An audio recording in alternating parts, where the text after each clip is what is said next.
आपने देखा होगा कि बहुत से किसान भाइयों की तो काफ़ी अच्छी नर्सरी हरी भरी चल रही होती है और उसको सही टाइम पर रोपाई भी करवा देते हैं।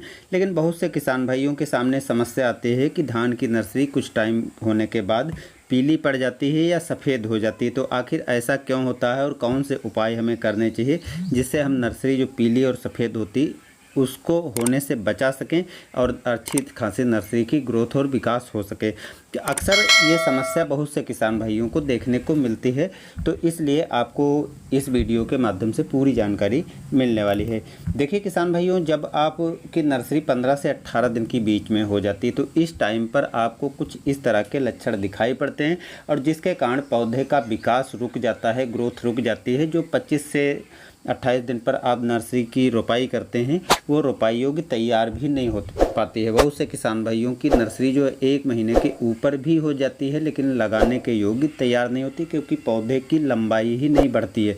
इसके पीछे का सीधे यही कारण है कि पौधा जो है आपका विकास नहीं कर रहा है, ग्रोथ रुकी हुई है, भोजन सही से नहीं बना रहा है और पौधे में पीलापन या सफ़ेदपन आ रहा है। तो इसकी रोकथाम करना ज़रूरी हो जाता है।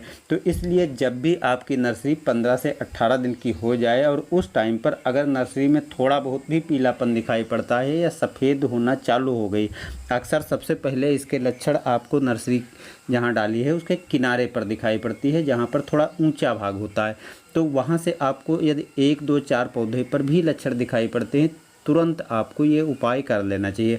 आज के समय में बहुत सी चीज़ें ऐसी उपलब्ध हैं जो आसानी से यूज की जा सकती हैं, इसलिए 15 से 18 दिन की नर्सरी में यदि इस तरह के लक्षण आते हैं, पौधा सफ़ेद या पीला दिखाई पड़ता है, तो आपको नैनो यूरिया ले लेना है, जिसको आप व्यर्थ की किसी काम की नहीं समझते हैं, उसको ले लेना है। और 50 ml मात्रा नैनो यूरिया की और 50 ग्राम जो जिंक आती है 33%, उसको आप ले सकते हैं, या 10 से 15 ग्राम आप जो चिलेटेड जिंक आती है इसको ले सकते हैं। साथ में मिला करके आप स्प्रे कर दीजिए। स्प्रे करने के कुछ टाइम के बाद देखेंगे कि नर्सरी में जो पीलापन या सफ़ेदपन था वो दूर हो चुका है। अगर आप इसको नहीं डालना चाहते हैं या यूरिया की डोज आपने पहले से दे दी है, तो आप जो नैनो डीएपी आती है इसको भी ले सकते हैं, क्योंकि इसमें नाइट्रोजन और फास्फोरस दोनों ऐसे तत्व हैं जो इस टाइम पर पौधे को ज़रूरत होती है और पौधा हरा भरा और स्वस्थ तरीके से अपना विकास जारी रखेगा। इसकी 50 ml मात्रा लेकर के आपको स्प्रे कर देना है।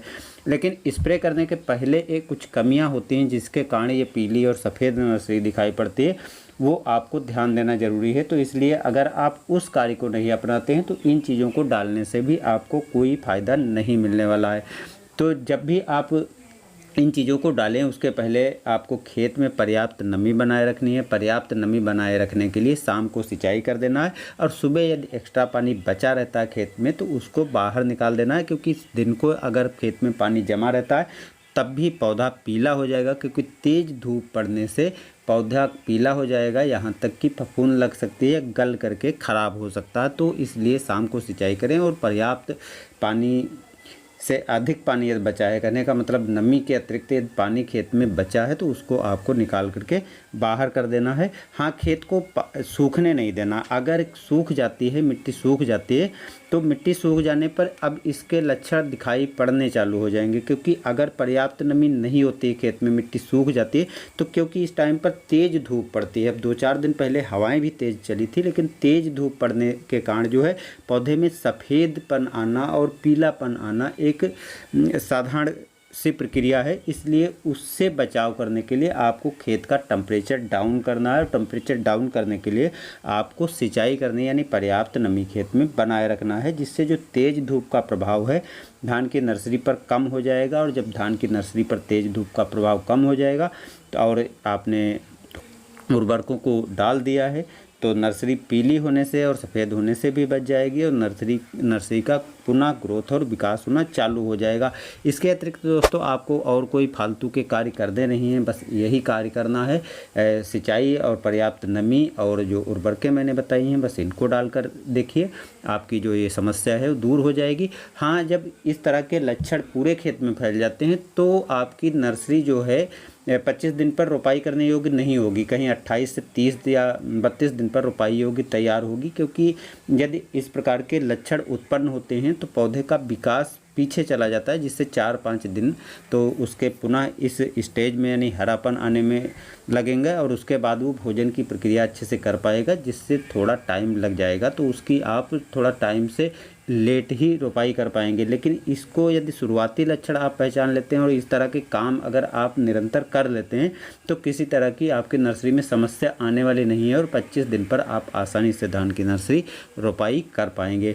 तो ये छोटी सी जानकारी दोस्तों आपके लिए बहुत ही महत्वपूर्ण थी और मैं इस चैनल पर छोटी छोटी बातों को हमेशा याद दिलाता रहता हूँ। इसलिए दोस्तों चैनल को सब्सक्राइब कर लीजिए और दूसरे भाई तक वीडियो शेयर कर दीजिए। हो सकता है कि उसके लिए बहुत ही महत्वपूर्ण जानकारी हो और उसका नुकसान हो रहा हो तो आप उसकी सहायता इस वीडियो को भेजने के माध्यम से कर सकते हैं। बस दोस्तों मिलते हैं नए वीडियो में। धन्यवाद।